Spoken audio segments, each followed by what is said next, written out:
Денес, браќа и сестри, читавме и две евангелија и два апостоли, затоа што и редовниот и на празникот го читавме апостолот и евангелието, а ние сега ќе го толкуваме само редовниот, неделниот апостол, затоа што обично така и во навика ни влезе по еден апостол да толкуваме, и за толку имаме и простор и место после читањето на евангелието. Вели апостолот од посланието второ до Коринтијаните од апостолот Павле: каква согласност може да има меѓу Христос и Велијар? Каква согласност, браќи и сестри, може да има меѓу Христос, кој е Господ, и ѓаволот? Можело да има согласност некогаш, кога уште ѓаволот не отпаднал, ама сега, кога тој е во отпаднат, не може да има никаква согласност. Зашто многу пати сме зборувале за тоа. Заедницата со Бога се остварува преку послушанието. Ја послушаме неговата волја. Две волји, ако има, тука има раздор. Таква се јави втората волја на Велијарот, односно на ѓаволот, и затоа е она пословица дека сака да постане како Бог.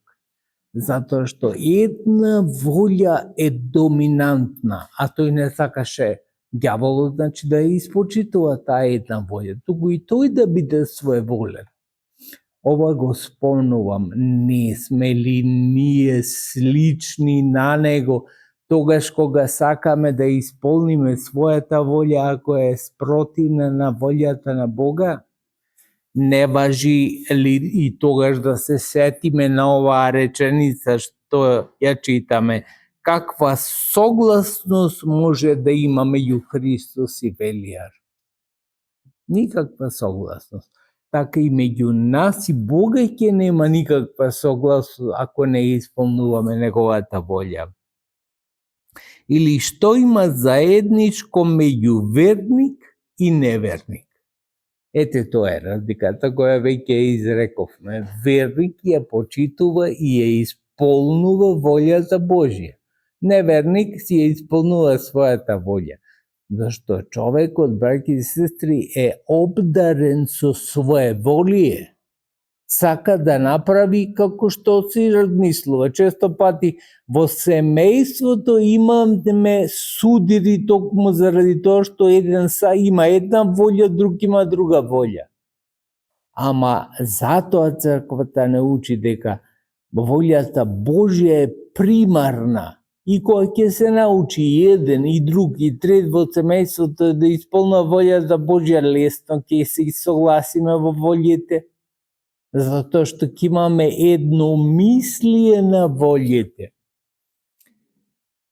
Каква согласност има Божиот храм со идолите? Божиот храм е Бог на живиот Бог, како што е овај храм во кој се наоѓаме сега.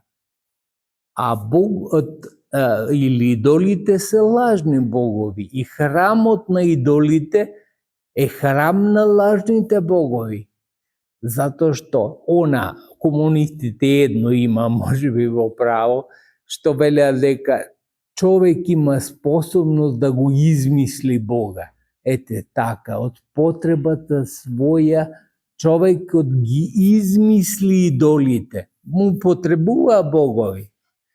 Ама кога Господ се јави, дојде на земјата, можат ли да обстанат тие лажни богови кои човек си ги измислил? Тоа ни го кажува овде апостол, каква согласност може да има меѓу луѓето кои се собираат во Божјиот храм, кај вистинскиот Бог кој им се открил, и кај храмот на измислените богови. како што има во грчката митологија многу богови. Вие сте храм на живиот Бог. Често пати сме го нагласувале тоа, храмот е оваа зградата, ѕидови кои може да претрпуваат промени, денес вакви, сутро накви сме. Ама ние сме живиот храм, а тој храм е вграден, воцврстен во живиот Бог. И Господ е во нас. Подлуќе има и објаснување за тоа. Како што рекол Бог, ќе се вселам среде нив, ќе одам помеѓу нив и ќе бидам Бог нивни, а тие ќе бидат мој народ. Тоа го кажува Господ на евреите кога ја освојува земјата во која и денеска се. Затоа, заради тие зборови, не можеме туку така да ги осудиме сега евреите, зашто она што им е дадено, од Бога им е дадено. Бог ги поттикна да излезат од египетската земја и да отидат во ветената земја.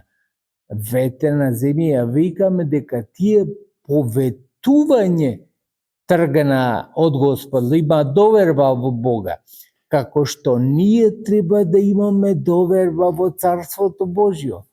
Господ не го остварил уште Царството Божјо, ама не го вети. Ова им го вети пак на израелците, дека таја земја во која ќе тече мед и млеко ќе биде нивна земја.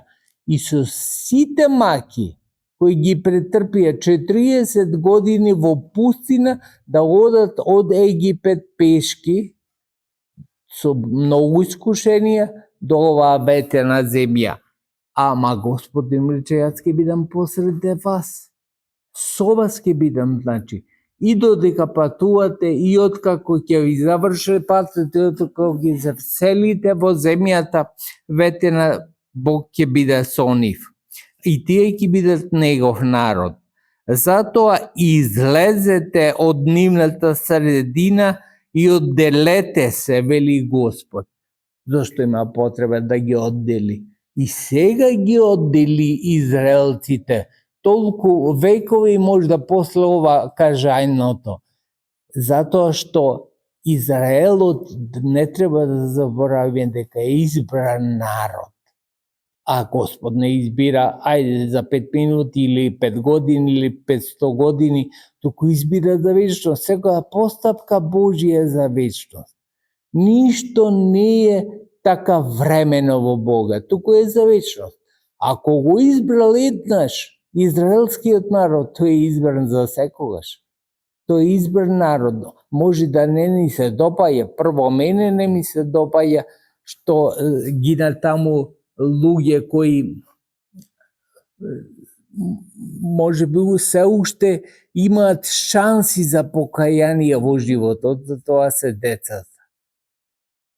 Ама не треба да забораваме дека во Стариот Завет има една заповед Божја, кога ќе влезат евреите во некое село на небожците и кокошка да не остават. Значи, се да испобијат, се да убијат. И сега чудно ни изгледа после таквите зборови, евреите не се нешто кое го земаат тоа од новина на погибел, што велат, туку редовно го учат. Ова што ние го слушаме во недела и толкување, тие го учат на училиште. Затоа што Стариот Завет за нив е закон.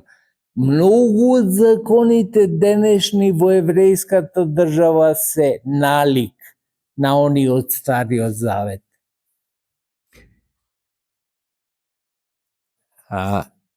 Не допирајте се до нечисто, јас ќе ве примам. И јас ќе ви бидам татко, а вие ќе ми бидете синови и ќерки, вели Господ Содржителот. Ова е метафорично кажано, не допирајте се до нечисто. И тоа дали ќе јадат свинско или не, во метафора да стигне човек дека го прави најнечист гревот што се вселува во него. А се друго, некако како влегува, да затоа и Христос вели, она што влегува преку устата излегува од човекот. А она што ќе излезе од устата е внатрешност на човека. Од тоа го вели Господ, да се пазиме, да имаме чистота внатрешна. И така, возлюбени, имајќи вакви ветувања, да се очистиме од секоја нечистота на телото и духот, во совршувајќи ја светоста во страв Божи. Тоа ни го кажува, браќи и сестри, Господ во Стариот Завет, а Светиот апостол Павле ги употребува овие зборови за да ни каже и нас на христијаните колку се важни. Избран народ е еврејскиот народ, ама отпосле, од кога него примија Евангелието и Господ Христос кој дојде меѓу евреите, избран народ се сите оние што го примаат Евангелието. Затоа таја должност во суштина нам ни паѓа. Се ова што прочитавме како наследство го примаме и од Стариот Завет. Зашто? Иако Новиот Завет на некој начин е многу посовршен од Стариот Завет. Многу од заповедите од Стариот Завет остануваат непроменети. Така да речеме 10 Божји заповеди. Тие се сите дадени во Стариот Завет, ама ние ги примаме како да се новозаветни. Значи примаме се од тие 10 заповеди Божји.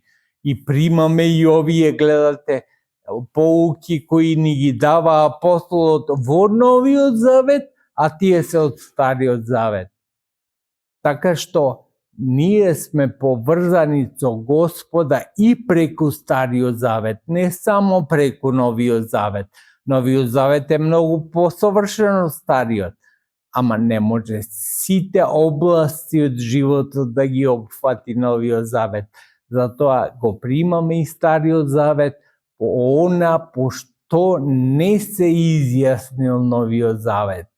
Да се здрави и живи, милоста Божја нека биде со вас, нека ве чува, нека ве храни во сите дни на вашиот живот.